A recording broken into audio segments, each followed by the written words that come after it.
The Georgia Aquarium is one of the largest aquariums in the world. Millions of people visit every year, but few people get to come here. This is where aquarium vets provide medical care for the fish and other sea creatures. We will show you a lot more on that coming up.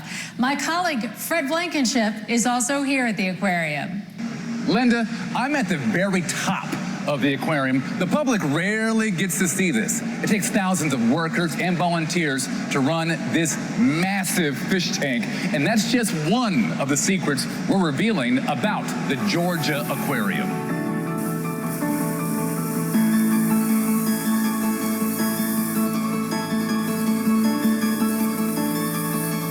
The Ocean Voyager exhibit is one of the most amazing sights at the Georgia Aquarium.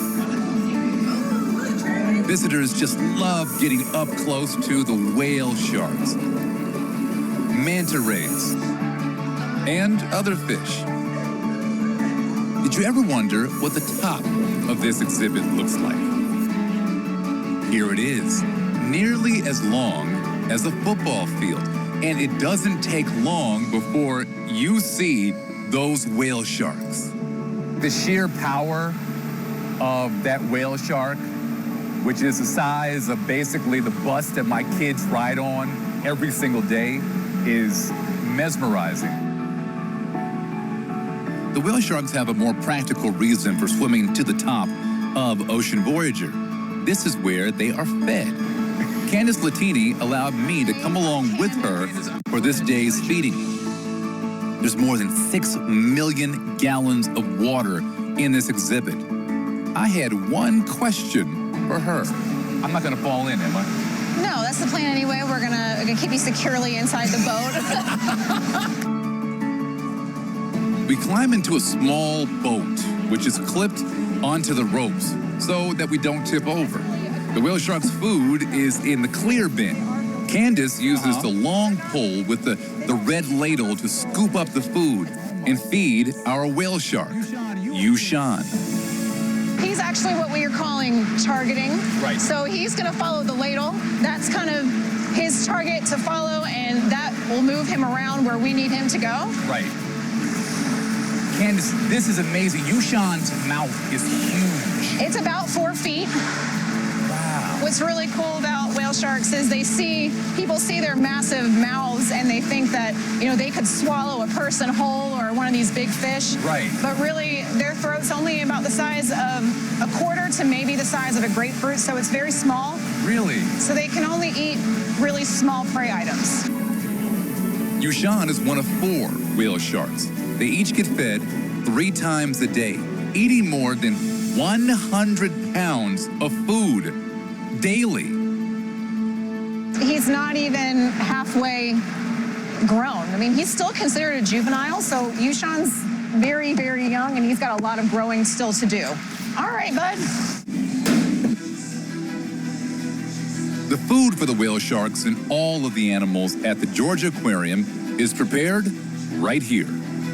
So we store about a year's worth of seafood off-site, and then once a week on Tuesday mornings, we get our shipment in, and that's around 10,000 pounds of seafood. Every morning around 6 a.m., the staff arrives to cut, chop, and weigh the animal's food. Feedings here at the Georgia Aquarium take place across the whole day, so it's not just one specific time of the day. And the food that's prepped in here is the food that's going to be used throughout the day. The animals' diets are closely monitored. We have an on-site animal nutritionist, and she's the one that looks at the food items that we have available for our animals, and she's able to formulate a diet for that animal to make sure that it's varied, because nobody likes to eat the same thing every day.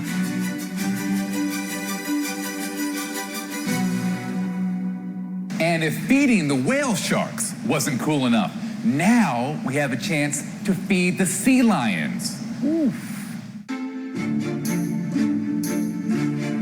Scout is 5 years old and came to the aquarium from California. So he stranded back in 2015 on the beach, was very malnourished. He was brought to a rescue facility where they rehabilitated him, and he was deemed non-releasable by the U.S. government.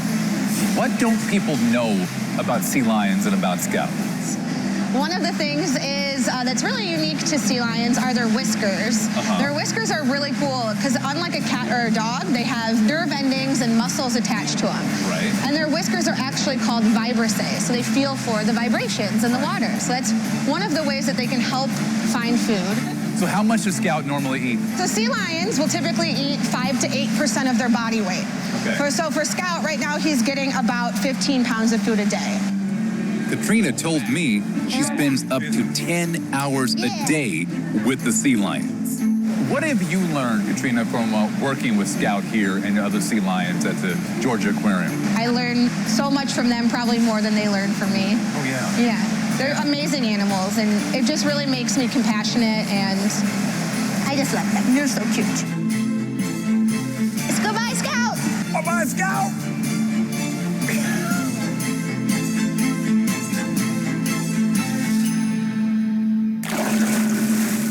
I'm Linda STOUFFER. We're sharing some of the secrets of how the aquarium takes care of the animals. We were allowed inside the veterinary team's state-of-the-art medical lab. We have 4 clinical veterinarians and then 2 that are in the kind of upper management, creating protocols and things like that. And then we have 5 vet techs. So someone is available 24/7. We are here during the day, 7 days a week, and then we're on call in the evening. A ball python called Mickey is in the lab today for an annual checkup. First, Dr. Miller examines his eyes. And this gives me light and it magnifies everything so I can get a really good look.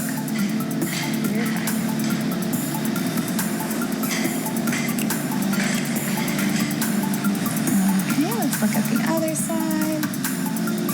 And his eyes look beautiful today.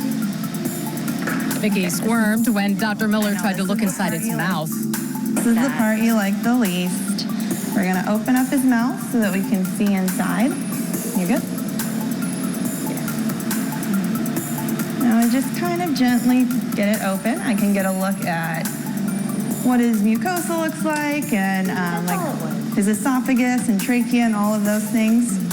So what did you see when you looked inside? Everything looks great.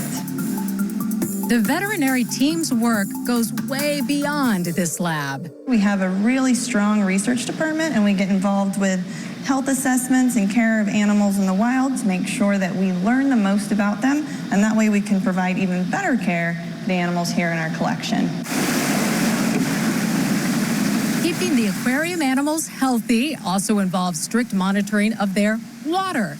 We're right above the tropical diver coral reef exhibit. So we have a ton of instrumentation and devices that tell us water levels and temperature and oxidation reduction potential.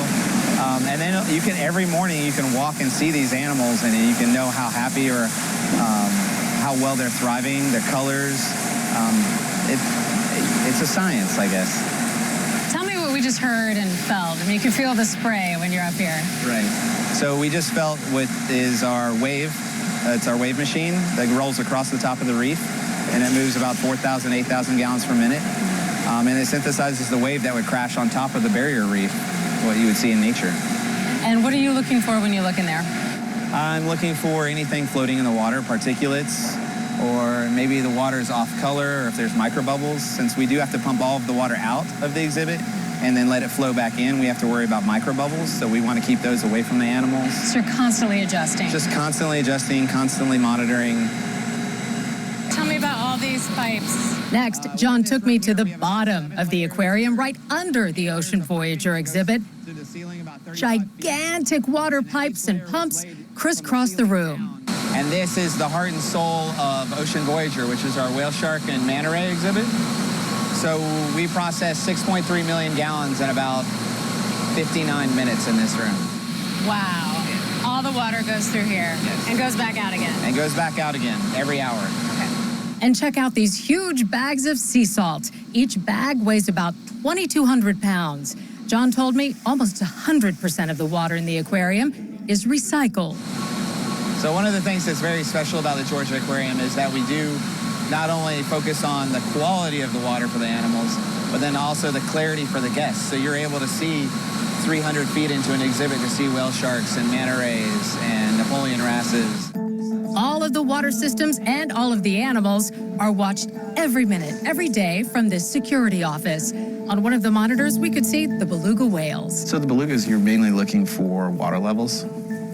And then you have motion trackers here as well, so you can tell who's on top of the deck, where the animals are in location. Tell me about that motion tracker. I see, like, you can see a blue rectangle around the beluga. What is that doing? It's just detecting motion in the pool, and then the red one is detecting motion outside of the pool.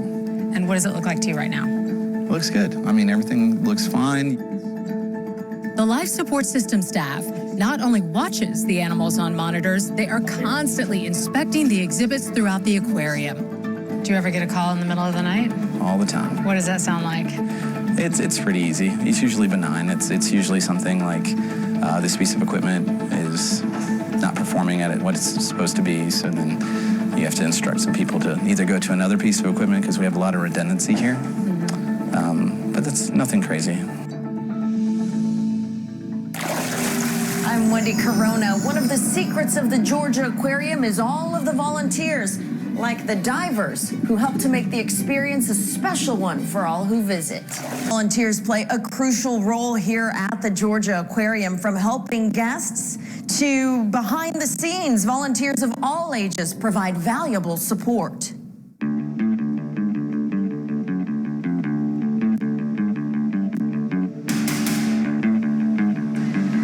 Shortly after 7 a.m. at the Georgia Aquarium, these people are doing very unique work.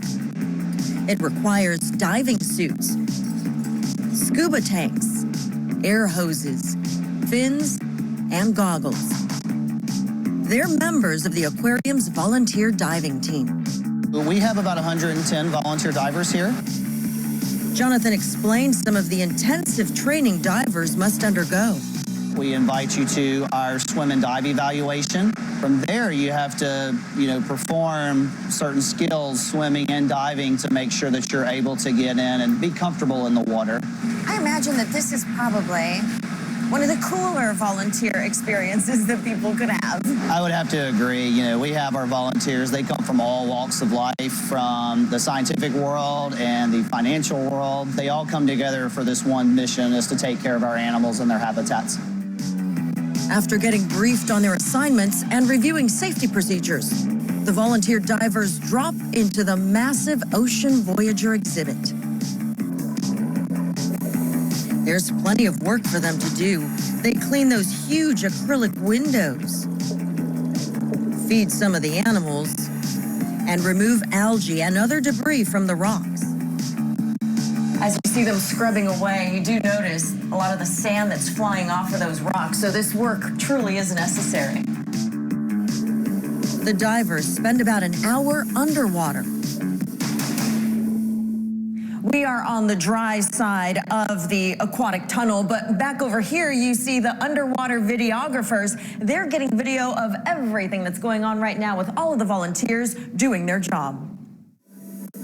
One of those volunteer divers is Bill Terhune. He served in the military as a diver and has been with the aquarium for 10 years. Bill told me about the extra precautions taken to make sure they're safe while working around the animals. What we have for the divers is a safety diver always goes with us, and the safety diver is responsible for making sure that the animals are away from us and they don't do anything harmful to them. They might have a white stick that they just kind of put in front of them to tell them that, stay away from the divers. Are there any that are intimidating? Well, we do have one fella. His name is Tank. He's a 465-pound turtle. He's a rescue turtle. And he finds us very interesting. And he will come over and sneak up behind us and bite on our equipment or on our fins. And what's it like to swim near the sharks? It's always exciting to be down there and have a shark come swimming right at you or past you, and they don't bother us or anything. Volunteer divers aren't the only people donating their time. We got roughly 1,000 volunteers, and since 2005, since we've opened, they've given us about 2.1 million hours of service. It takes everybody. Well, one good thing about the aquarium is anybody can volunteer here. You can volunteer in the crowds that we sometimes get, or you can volunteer in the quieter areas close up with our penguins, in the care and the maintenance of our habitats. You have students, you have seniors, military. What else do we have going on? We have a new program that we're really excited about. Some of the everybody are the teens. They're called Beginner Environmental Leadership Program. And it's really geared to give teens some practical exposure and job experience, all while exploring their aquatic passions. Volunteer Bill Terhune says diving is rewarding in so many ways. I'm 71 years old, and I think I'm the oldest diver on the team. I haven't found anybody that's older than me, and I plan to keep going as long as I can. It's a great experience, and I enjoy it very much. I like making the aquarium clean for our guests so that they can enjoy a wonderful experience here. The aquarium is expanding. It's a $100 million project, and when it's done, you'll be able to get up close and learn more about one of the most feared fish in the sea. In November 2020, we are scheduled to open.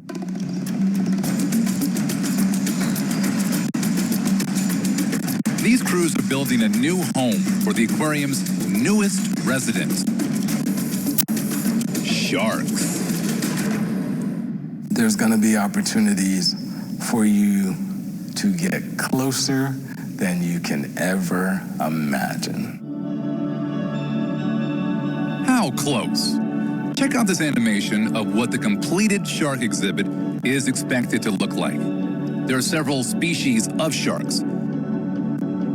Huge picture windows, very similar to those in the main section of the aquarium. Why sharks? Sharks came out of a lot of guest feedback. They also wanted to understand some of the mystery behind species that they rarely get an opportunity to see. With a price tag of $100 million, Dr. Davis has overseen one of the biggest expansions to date at the aquarium. He explained some of the challenges in bringing sharks to Georgia. First is just movement. They're not the typical animal that you can have them sit down and take a nice flight very easily.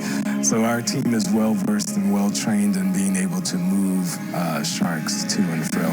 And then it's just locating the species. How and where do we acquire those species? The aquarium will add staff and researchers for this new exhibit. And to those who believe sharks should stay in their natural habitat. We've recognized the value of having some of these animals in human care, to treat them with absolute respect, dignity, and utilize their time with us as an educational tool to help the millions, literally millions of people in any given year learn to appreciate the contributions of an animal that they fear tremendously. For Davis, who is one of the few African-American aquarium executives in the country, this project is very personal.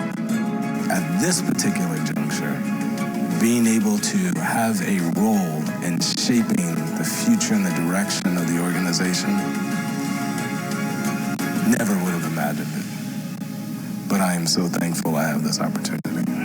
I could have never mapped it out, but I am beyond grateful.